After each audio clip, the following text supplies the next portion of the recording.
the record button. So as long as you got the little red button blinking, you're good. Okay. There we go. Big responsibilities this morning.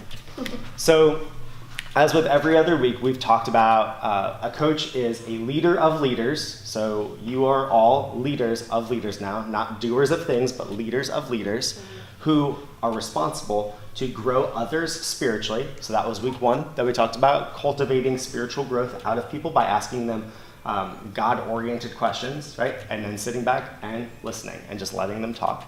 The next thing that you're going to do is build community amongst your leaders. So building community can happen whether you're part of a service team or a small group. So that's one of the reasons why we had our table set up with food on it. Food is the greatest way to build community as far as I'm concerned.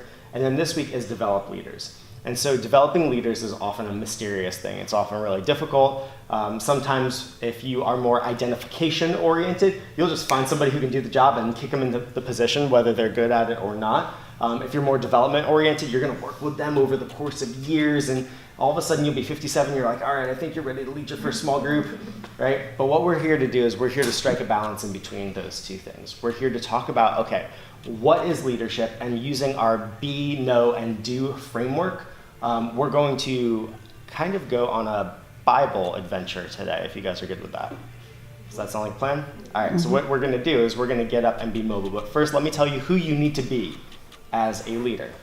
So number one, you need to be teachable. Teachable. So if somebody comes up to you and says, hey, Michael, I told you white tablecloths. Michael gets bitter and angry and frustrated. Actually, no, I don't think I've ever seen Michael bitter, angry, and frustrated, right? Or if somebody says, hey, in your small group, instead of talking so much, how about asking a question and listening? We need to be teachable. We need to be teachable. We need to be open-minded towards the coaching and the development that our leaders have for us. The next thing you need to be is hungry. Hungry. And I don't mean like physically hungry. That's why I bought bear claws last week, right? But I mean spiritually hungry, but also hungry from a leadership perspective. You need to be hungry and take initiative. Leaders take initiative on things. Honestly, even if they're wrong. Even if they're wrong. I would rather a leader who does something than one who does nothing. So teachable, hungry, called. We want people who are called. So we want people who are called to this level of leadership, but specifically at your level. So here's where I'm going to draw a divide, right? If we have small group leaders, they may be called to just lead a small group, that's fine. At coach level, we're asking you to be called here.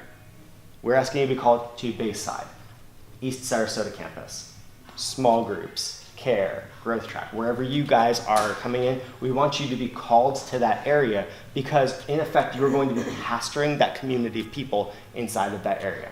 So teachable, hungry, called, others focused. This should go without saying, right? Others focused. But this is the complete opposite way of leadership as the world teaches it. The world teaches it, all right, if you're going to lead, you put a bunch of people beneath you and you lord it over them. Not so for us, right? We are adopting servant leadership, so you have to be others focused. And lastly, positive attitude, right? Positive attitude.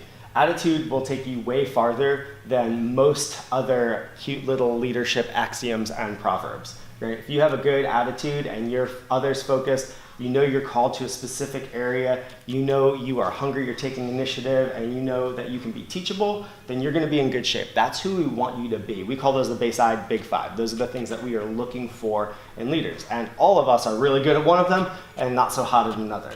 So determining what those things are is going to be really, really important for us. All right? So that's who we want you to be. So what are the things that you need to know? That's where we're gonna jump into the Bible. So everybody up. Everybody grab Bibles, notepads.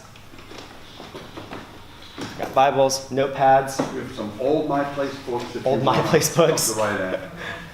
Got a place for notes. That's adorable.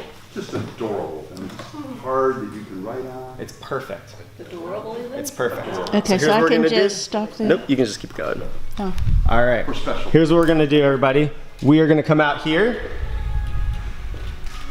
And if you look right in front of us, our first stop on the Bible adventure. So what I'm gonna do is I'm gonna give Andrea, yeah. You get one Sharpie. Okay. And you get another Sharpie. Don't eat this right now. Thank you. So what you're gonna do is you're gonna find a note card in the building somewhere. There's 4 of them. And you guys are gonna open the Bible together, you're gonna study scripture together, and you're going to extrapolate the leadership principles out of all of these scriptures. Sound good? Say that again. You're going to open the Bible, Yes? read the Bible, Yes. extrapolate the leadership principles, Okay. and then we're gonna discuss them. Okay, so you first sound like you Go said to go all out for 4? something. Just gonna go to this one first. Okay. So All we're all right? going to this one. All go to this one. There you go. What's over there? There you go.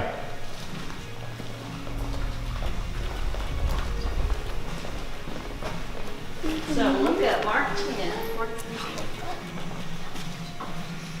All right, Susan, it's Mark 10, 43 through 45.